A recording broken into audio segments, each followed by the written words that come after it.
반갑습니다. 87연구소 방송 묵계 이상원입니다.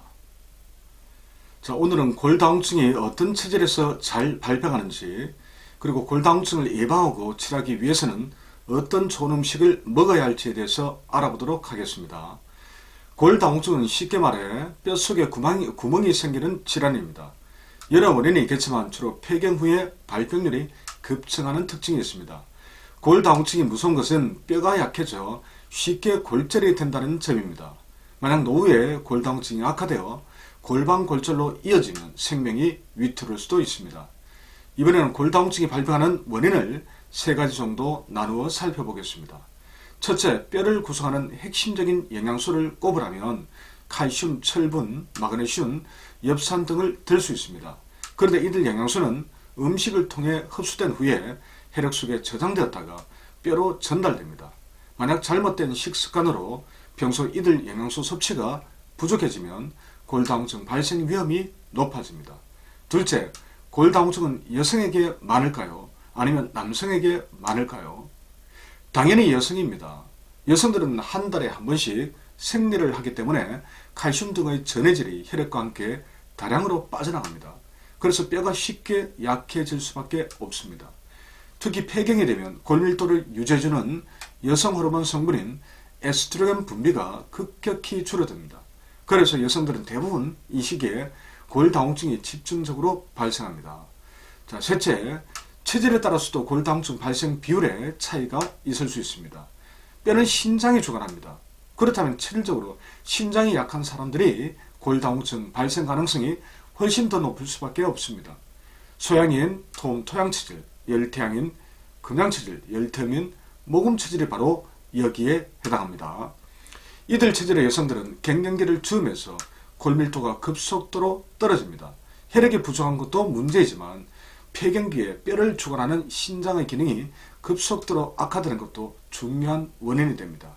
그러므로 신장이 체질적으로 약한 여성들은 폐경기 전부터 골다공증을 예방하기 위한 특별한 대책이 필요합니다. 반면 소음인은 신장 기능이 가장 강하기 때문에 골다공증이 생기는 경우가 거의 없습니다. 자, 다음으로 골다공증에 좋은 음식에 대해서 알아보겠습니다. 골다공증을 예방하거나 치료하기 위해 많은 여성들이 칼슘과 철분이 풍부한 우유를 섭취합니다. 우유가 뼈에 좋은 칼슘과 철분 등을 보충해 준다고 철석같이 믿고 있는 것이죠. 자, 그런데 지난 방송에서도 언급했지만 안타깝게도 우리의 큰 기대와 달리 우유는 오히려 골다공증을 유발하고 심화시킵니다. 이처럼 우유 섭취가 문제가 있다면 대체 어떤 음식으로 보완해야 할까요? 먼저 칼슘 성분이 풍부한 음식을 찾아 드시면 됩니다. 대표적인 음식으로 말린 새우, 마른 멸치, 시금치, 뱅어포, 깨, 김, 다시마, 대두, 어패류, 치즈, 배추, 두부, 정어리, 아몬드, 연어, 브로콜리, 케일, 청경채, 무화과, 오렌지 등이 있습니다. 다음으로 마그네슘과 철분이 많이 함유되어 있는 식품을 섭취하시기 바랍니다. 마그네슘은 현미, 콩, 미러의 배아, 아보카도, 초콜릿, 녹황색 채소.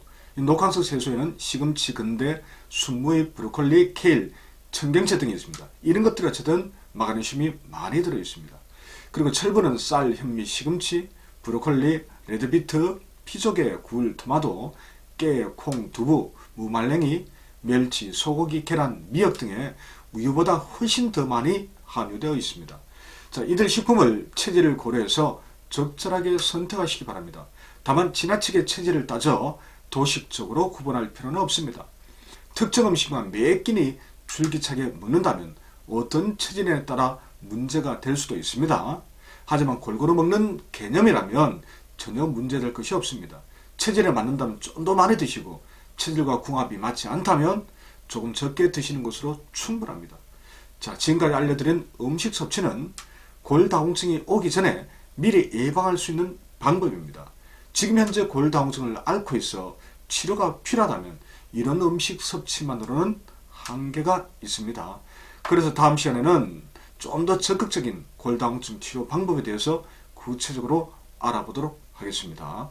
지금까지 87연구소 방송 묵계 이상우였습니다. 고맙습니다.